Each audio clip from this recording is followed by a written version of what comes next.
빠르면 30대, 40대, 대체적으로 50대가 되면 은퇴 후 삶에 대해서 생각하게 되는 것 같아요. 요새 똑똑한 젊은이들은 20대부터 은퇴에 대해 생각을 한다고 하는데요. 그래서 오늘은 은퇴에 대한 책들을 좀 가져와 봤어요.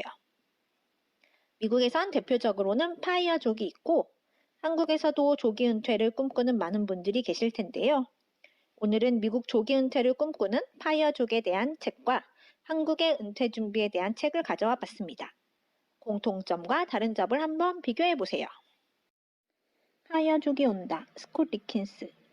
앞서 말씀드린 대로 파이어족은 최근 미국의 조기 은퇴를 꿈꾸는 사람을 이야기합니다.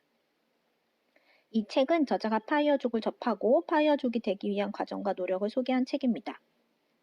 파이어의 일반적인 계획은 수입의 50%에서 70%를 수수료가 적은 주식이나 인덱스 펀드에 투자해서 대략 10년 안에 빨리 은퇴하는 것을 말합니다. 미국인 고소득군에 속하는 저자가 아무리 벌어도 남는 돈이 없다는 사실을 깨닫고 파이어족을 접하게 됩니다. 그리고 하루라도 빨리 은퇴하여 가족들과 함께하는 삶을 꿈꾸기 위해 사는 곳을 옮기고 차를 처분하는 등 실질적으로 본인이 경험한 것을 세세하게 다룬 책입니다. 과소비 생활을 하지 말고 할 수 있는 한 최대한으로 저축하는 것, 버는 것보다 적게 쓰고 남는 돈으로 인덱스 펀드를 하는 것이 가장 기본 개념입니다. 한마디로 버는 것보다 적게 쓰고 남는 것을 투자하라가 핵심이지요. 저자가 소개한 파이어로 가는 7단계를 소개하면 1. 가진 것을 계산하라. 2. 저축액과 지출액을 확인하라. 3. 1일 지출 비용을 줄여라. 4. 주택, 자동차, 식비. 큰 세 가지를 줄여라. 5. 저축을 효율적으로 활용하라. 6. 소득을 늘려라. 7. 파이어 공동체를 찾아라입니다.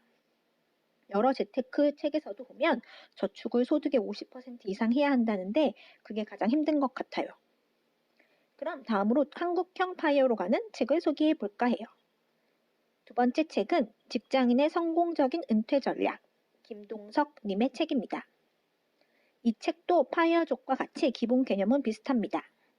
지금 일할 수 있을 때 최대한 저축해서 투자하라는 것이지요.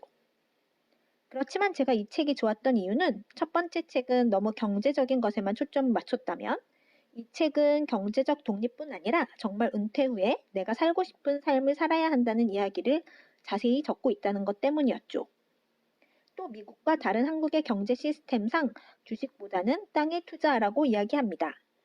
진짜 은퇴는 정년 퇴직 후 경제적 독립을 이루어 자신이 원하는 인생을 영위하는 것이다. 은퇴 준비의 핵심은 시간 관리이다. 불려다니는 것이 습관이 되면 어느 순간 당신은 아무 때나 부를 수 있는 만만한 사람이 되어 있을 것이다. 은퇴 후 내게 가장 필요한 것이 무엇인지 고민하고 미리 준비하자. 등 경제적 독립뿐 아니라 은퇴 후 인생까지 미리 설계해야 한다고 이야기합니다. 투자에 대해서는 본인 성향에 맞게 최고의 재테크 상품을 찾아 실행하라고 말하는데 먼저 본인의 상황에 맞는 소비와 투자를 점검할 필요가 있다고 이야기합니다. 특히 저자는 앞에서 말씀드린 대로 한국에서의 투자로는 토지 투자를 꼽았는데요.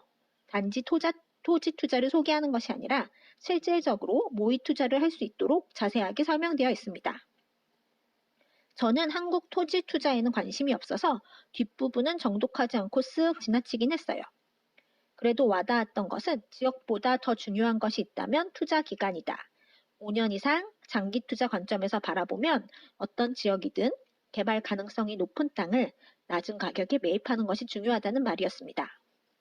특히 가상 연습할 수 있도록 예시가 잘 되어 있어서 실질적으로 토지 투자에 관심이 있지만 망설여지시는 분들은 이 책을 따라가며 연습해보면 좋을 듯합니다. 세 번째 책은 내 인생 퇴직 후 1년이란 책입니다.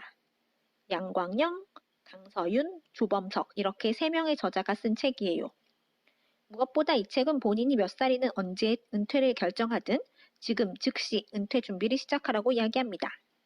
그리고 노후 자금의 60% 이상은 연금형 상품으로 준비하고 본인의 재무검진은 1년에 한 번씩 점검하라고 말합니다.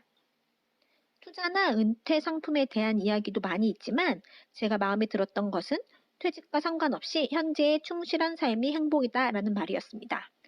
저도 남편과 가끔 나중을 위해서 준비하는 것도 중요하고 해야 할 일이지만 나중을 위해서 지금 누리고 맛볼 수 있는 행복을 포기하는 게 과연 옳은 일일까? 라는 이야기를 하곤 합니다.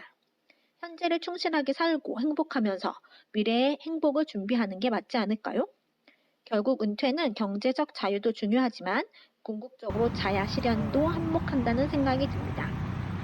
여러분이 그린 은퇴 후 모습은 어떤가요? 오늘은 한번 은퇴 후 모습들을 그려보시길 바랍니다.